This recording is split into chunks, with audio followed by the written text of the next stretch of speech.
Chapter 1. A heavy cloud passed swiftly away before the wind that came with the night, and far in a clear sky the evening star shone with pure brightness, a gleaming world set high above the dark earth and the black shadows in the lane. In the ending of October, a great storm had blown from the west, and it was through the bare boughs of a twisted oak that Ambrose Merrick saw the silver light of the star. As the last faint flash died in the sky, he leaned against a gate and gazed upward, and then his eyes fell on the dull and weary undulations of the land, the vast circle of dun ploughland, the grey meadow bounded by a dim horizon, dreary as a prison wall. He remembered with a start how late it must be. He should have been back an hour before, and he was still in the open country, a mile away at least from the outskirts of Lupton. He turned from the star and began to walk as quickly as he could along the lane through the puddles and the sticky clay, soaked with 3 weeks' heavy rain. He saw at last the faint lamps of the nearest streets, where the shoemakers lived, and he tramped hurriedly through this wretched quarter, past its penny shops, its raw public house, its rawer chapel, with 12 foundation stones on which are written the names of the 12 leading Congregationalists of Lupton, past the squalling children whose mothers were raiding and harrying them to bed. Then came the Free Library, an admirable instance, as the Lupton Mercury declared, of the adaptation of Gothic to modern requirements. From a sort of tower of this building, a great arm shot out and hung a round clock face over the street, and Merrick experienced another shock when he saw that it was even later than he had feared. He had to get to the other side of town, and it was past 7 already. He began to run, wondering what his fate would be at his uncle's hands, and he went by our grand old parish church, completely restored in the early 40s, past the remains of the market cross, converted most successfully, according to local opinion, into a drinking fountain for dogs and cattle, dodging his way among the late shoppers and the early loafers who lounged to and fro along the high street. He shuddered as he rang the bell at the old grange. He tried to put a bold face on it when the servant opened the door, and he would have gone straight down the hall into the schoolroom, but the girl stopped him.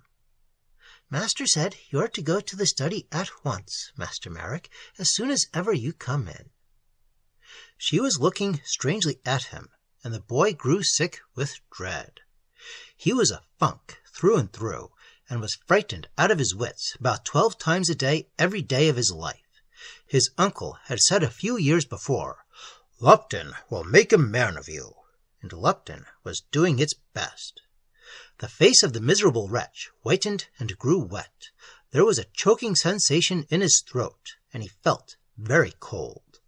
Nellie Foran, the maid, still looked at him with strange, eager eyes, then whispered suddenly, "You must go directly, Master Merrick. Master heard the bell, I know, but I'll make it up to you." Ambrose understood nothing except the approach of doom. He drew a long breath and knocked at the study door, and entered on his uncle's command. It was an extremely comfortable room. The red curtains were drawn close, shutting out the dreary night, and there was a great fire of coal that bubbled unctuously and shot out great jets of flame. In the schoolroom they used coke. The carpet was soft to the feet, and the chairs promised softness to the body, and the walls were well furnished with books.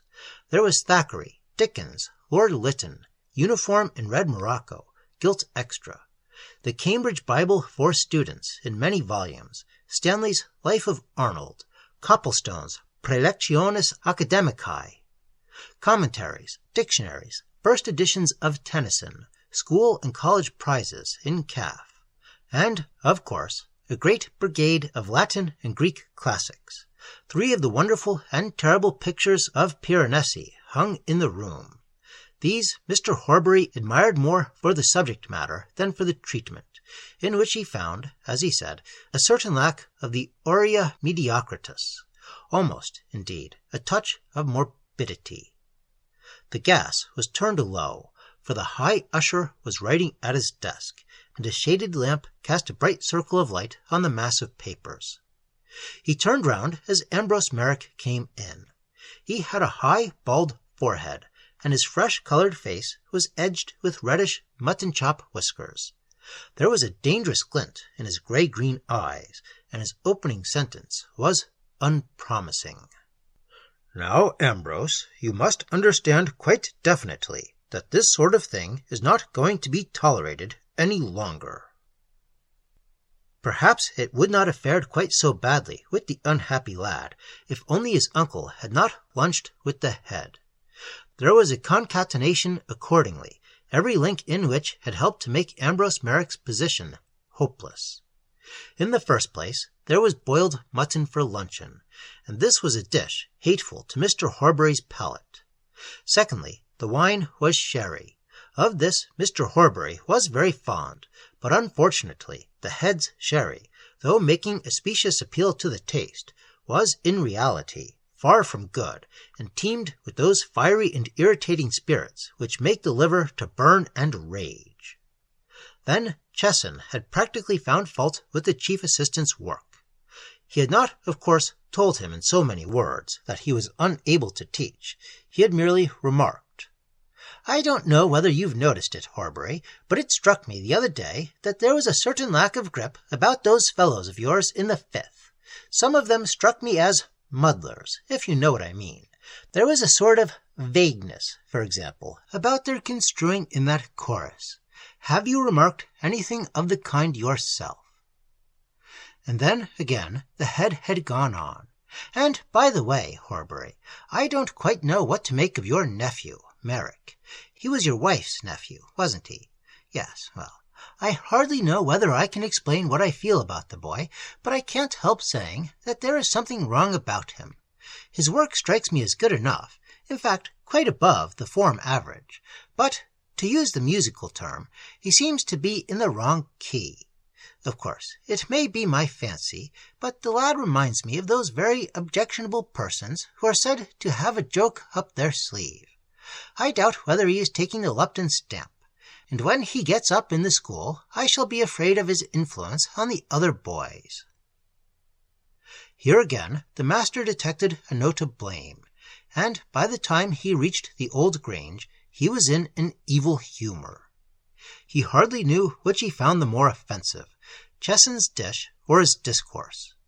He was a dainty man in his feeding, and the thought of the great fat gigot pouring out a thin red stream from the gaping wound dealt to it by the head, mingled with his resentment of the indirect scolding which he considered that he had received, and on the fire just kindled, every drop of that corrosive sherry was oil.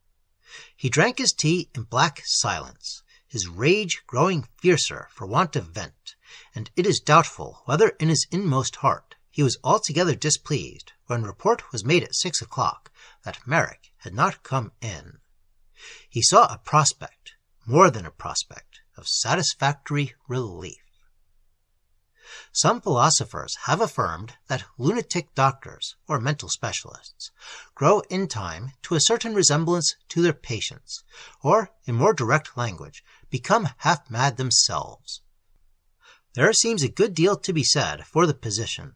Indeed, it is probably a more noxious madness to swear a man into perpetual imprisonment in the company of maniacs and imbeciles because he sings in his bath and will wear a purple dressing-gown at dinner, than to fancy oneself Emperor of China. However this may be, it is very certain that in many cases the schoolmaster is nothing more or less than a bloated schoolboy. The beasts are, radically, the same, but morbid conditions have increased the venom of the former sting. Indeed, it is not uncommon for well-wishers to the great public school system to praise their favorite masters in terms which admit, nay glory in, this identity. Read the memorial tributes to departed heads in a well-known and most respectable church paper. To the last, he was a big boy at heart, writes Canon Diver of his friend, that illiterate old sycophant who brought up the numbers of the school to such a pitch by means of his conciliator policy to Jews, Turks, heretics and infidels that there was nothing for it but to make him a bishop. I always thought he seemed more at home in the playing fields than in the sixth form room. He had all the English boy's healthy horror of anything approaching pose or eccentricity. He could be a severe disciplinarian when severity seemed necessary, but everybody in the school knew that a well-placed boundary, a difficult catch, or a goal well won or well averted, would atone for all but the most serious offenses. There are many other points of resemblance between the average master and the average boy. Each, for example, is intensely cruel, and experiences a quite abnormal joy in the infliction of pain. The baser boy tortures those animals which are not méchants. Tales have been told, they are hushed up by all the true friends of the system, of wonderful and exquisite orgies in lonely hollows of the moors, in obscure and hidden thickets. Tales of a boy or two, a lizard or a toad, in the slow simmering heat of a bonfire. But these are the exceptional pleasures of the virtuosi. For the average lad, there is plenty of fun to be got out of his feebler fellows, of whom there are generally a few even in the healthiest community. After all, the weakest must go to the wall, and if the bones of the weakest are ground in the process, that is their fault. When some miserable little wretch, after a year or two of prolonged and exquisite torture of body and mind, seeks the last escape of suicide, one knows how the old boys will come forward, how gallantly they will declare that the days at the dear old school were the happiest in their lives, how the doctor was their father, and the sixth their nursing mother, how the delights of the Mohammedan's fabled paradise are but grey and weary sport, compared with the joys of the happy fag, whose heart, as the inspired bard of Harrow tells us, will thrill in future years at the thought of the hill. They write from all quarters, these brave old boys, from the hard-won deanery, result of many years of indefatigable attack on the fundamental doctrines of the Christian faith, from the comfortable villa, the reward of commercial activity and acuteness on the stock exchange, from the courts and from the camps, from all the high seats of the successful, and common to them all is the convincing argument of praise. And we all agree, and say there is nothing like our great public schools, and perhaps the only dissentient voices are those of the father and mother who bury the body of a little child, about whose neck is the black sign of the rope. But let them be comforted. The boy was no good at games, though his torments were not bad sport while he lasted. Mr. Horbury was an old Luptonian. He was, in the words of Canon Diver, but a big boy at heart, and so he gave orders that Merrick was to be sent in the study directly he came in, and he looked at the clock on the desk before him with satisfaction and yet with impatience. A hungry man may long for his delayed dinner almost with a sense of fury, and yet at the back of his mind he cannot help be consoled by the thought of how wonderfully he will enjoy the soup when it appears at last. When 7 struck, Mr. Horbury moistened his lips slightly. He got up and felt cautiously behind one of the bookshelves. The object was there, and he sat down again. He listened. There were footfalls on the drive. Ah, there was the expected ring. There was a brief interval, and then a knock. The fire was glowing with red flashes, and the wretched toad was secured.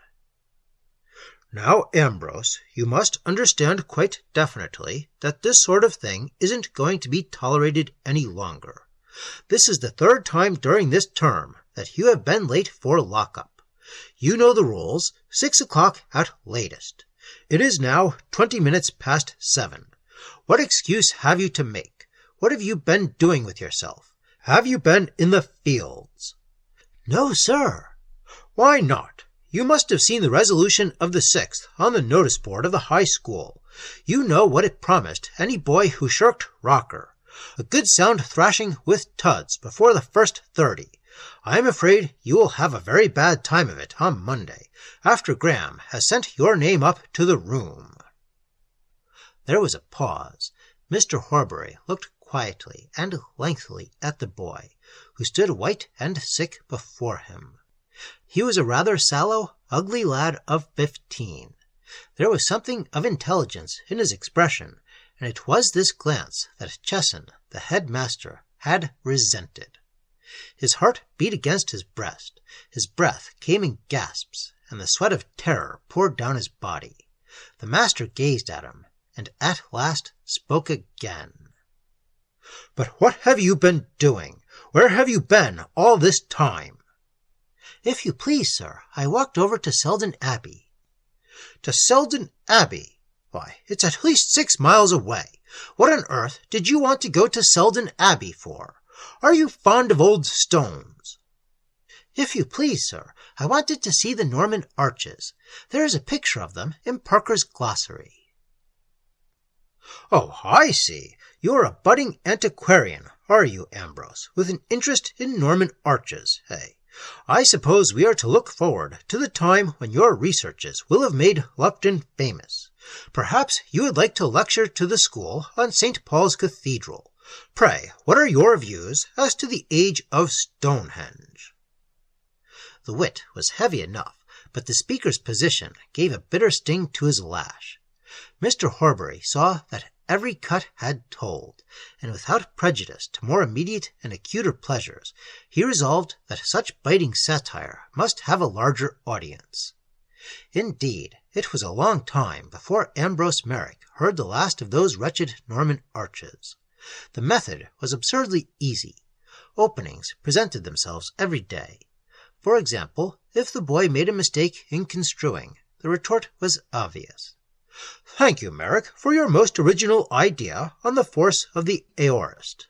Perhaps if you studied your Greek grammar a little more, and your favorite glossary of architecture a little less, it would be better. Write out aorist means indefinite 500 times. Or again, perhaps, the classic orders were referred to. Mr. Horbury would begin to instruct the form as to the difference between Ionic and Doric.